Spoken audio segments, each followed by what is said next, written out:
Bismillahirrahmanirrahim. Assalamualaikum warahmatullahi wabarakatuh. Perkenalkan nama saya Demas Wistari Arya Satya, NIM 23520409 SV232337.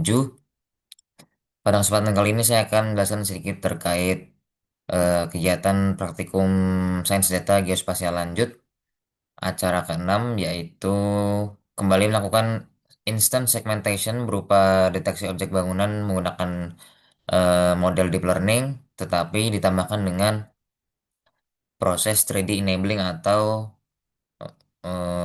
proses lanjutan untuk mengubah data hasil deteksi objek menjadi objek tiga dimensi. Sini akan saya share screen sebentar terkait hasilnya.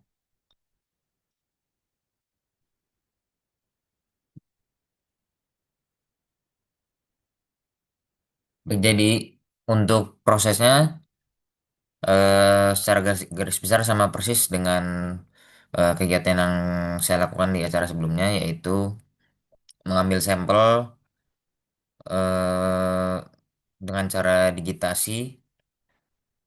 Objeknya yang dideteksi pada acara ini juga sama, yaitu bangunan. Tapi di sini untuk base map digitasinya bukan ortofoto atau foto udara tegak, jadi melainkan melainkan base map digitasi pada praktikum ini adalah Digital Surface Model atau DSM di area UGM.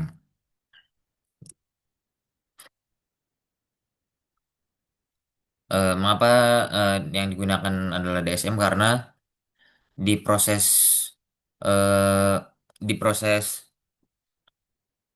3D enabling nanti yang digunakan juga merupakan Digital Surface Model, bukan ortofoto atau foto udara tegak. Jadi ini shapefile yang tertampil adalah hasil ekspor train for deep learning. Jadi ini bukan merupakan sampel, ini merupakan, oh sorry, ini bukan hasil ekspor, ini hasil detect object. Jadi di sini ada 40 titik objek yang berhasil dideteksi oleh eh, model deep learning. Untuk data sampelnya sendiri, saya mendigitasi sebanyak 27 bangunan. Namun mohon maaf tidak bisa saya tampilkan di sini karena datanya saya lupa naruhnya di mana. Jadi pada intinya yang saya digitasi sebagai sampel adalah bangunan yang memiliki tampilan cerah di data DSM ini. Artinya yang memiliki tampilan lebih cerah ini bangunan yang memiliki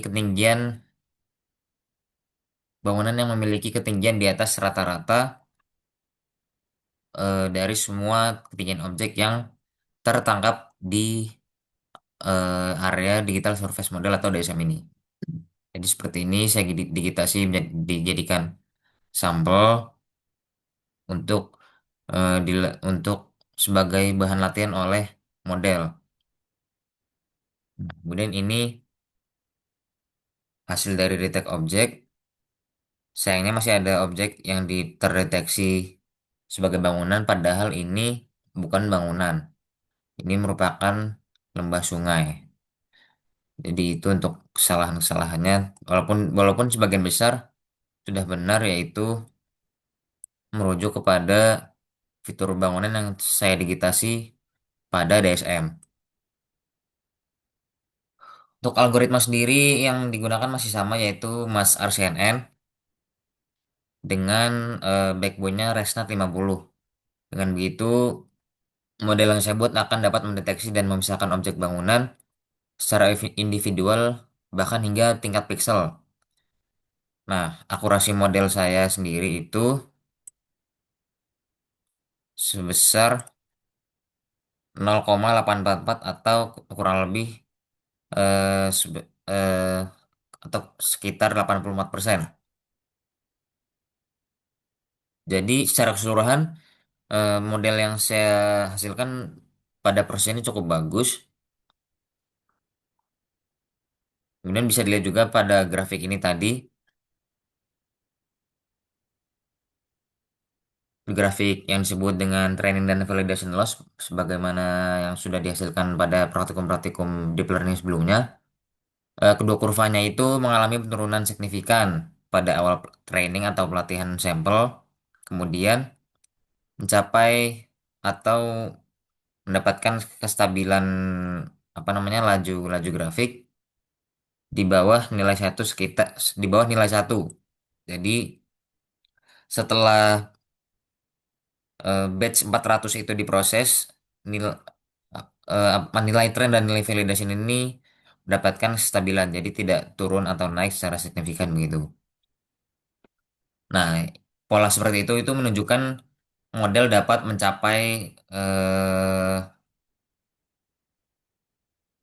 mencapai hasil atau tujuan tanpa indikasi overfitting yang berarti. Overfitting itu, sebentar, saya lupa overfitting itu. Overfitting adalah,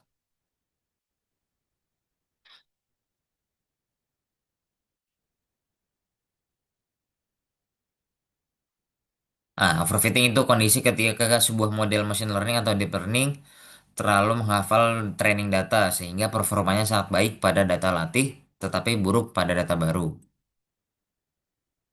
Nah, ini karena,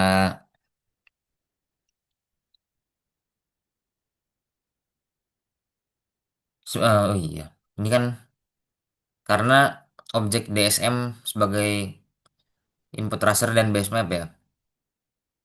Mungkin itu juga yang mempengaruhi bahwa nilai model saya itu cukup tinggi, yaitu 80%, karena input raster dan base map untuk digitasi sampel itu sama objeknya, yaitu DSM. Mungkin kalau eh, digunakan pada raster yang lain pada saat proses detect objek, akurasinya akan jauh lebih rendah dari 0,8 ini. Tapi karena yang digunakan adalah DSM yang sama, maka eh, akurasi atau average precision score-nya ini cukup tinggi, yaitu 0,8448 atau 84,48% jika diubah menjadi nilai persentase. Jadi secara keseluruhan model ini memiliki tingkat akurasi yang tinggi dalam mendeteksi bangunan di raster digital surface model area UGM. Nilai ini menunjukkan keseimbangan yang baik antara recall dan precision dan menandakan model dapat mengenali sebagian besar objek dengan kesalahan deteksi yang terbilang rendah. Nah, jika pada acara sebelumnya hanya sampai pada tahap deteksi objek, pada acara ini dilakukan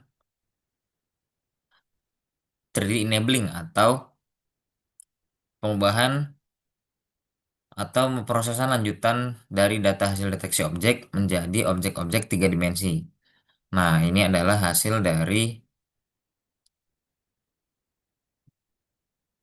3D enabling yang saya lakukan.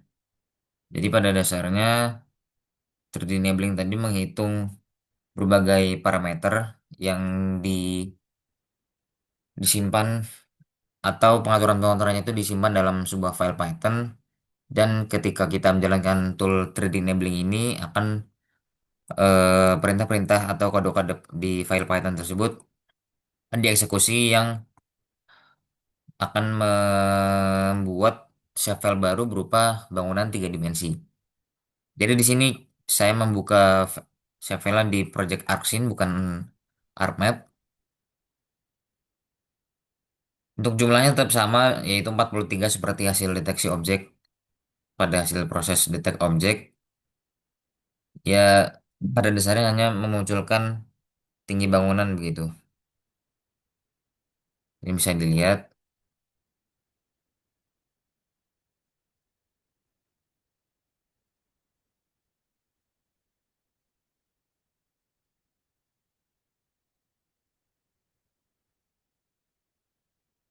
hasil dari, aduh hilang, astagfirullah, 3D enabling.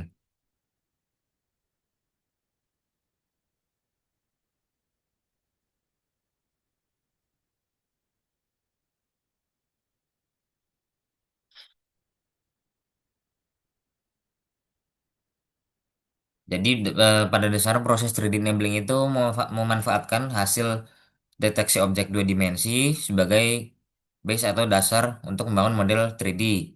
Nah, hasil setiap area hasil deteksi atau object detection itu diberi informasi elevation atau dimensi vertikal tertentu. Nah, proses ini tuh memungkinkan representasi geospasial yang lebih realistis dan informatif terhadap sebuah objek, dalam kasus ini objek bangunan. Dalam konteks geospasial juga, objek 3D ini yang dihasilkan dari segmentasi dua dimensi dapat dimanfaatkan untuk berbagai analisis seperti estimasi volume bangunan, simulasi visualisasi kota atau urban modeling, serta mendukung pengambilan keputusan dalam perencanaan wilayah dan tata ruang. Jadi mungkin salah satu penerapan yang bisa dilakukan untuk salah satu bidang yang dapat sekali memanfaatkan proses 3D enabling ini seperti teknik sipil, atau bisa juga orang-orang yang menekuni bidang BIM atau Building Information Model, atau juga digital twin seperti itu. Jadi secara keseluruhan model yang saya hasilkan tadi cukup akurat melalui sampel yang saya buat dengan akurasi 84,48%. Artinya algoritma Mas RCN dengan backbone ResNet 50 bekerja dengan cukup baik dalam deteksi dan segmentasi objek pada citra geospasial atau pada kasus ini DSM, Digital Surface Model. Kemudian konversi hasil detect objek menjadi model tiga dimensi itu memperluas pemanfaatan analisis berbasis citra atau berbasis raster pixel ke arah smart mapping atau 3D geospatial analisis. Nah, hal ini dapat menjadi fondasi yang penting dalam pengembangan seperti proyek-proyek kota cerdas atau smart city dan sistem informasi geospasial modern yang dapat diterapkan dalam bidang-bidang lain. Kemudian itu untuk hasil pemrosesan data saya.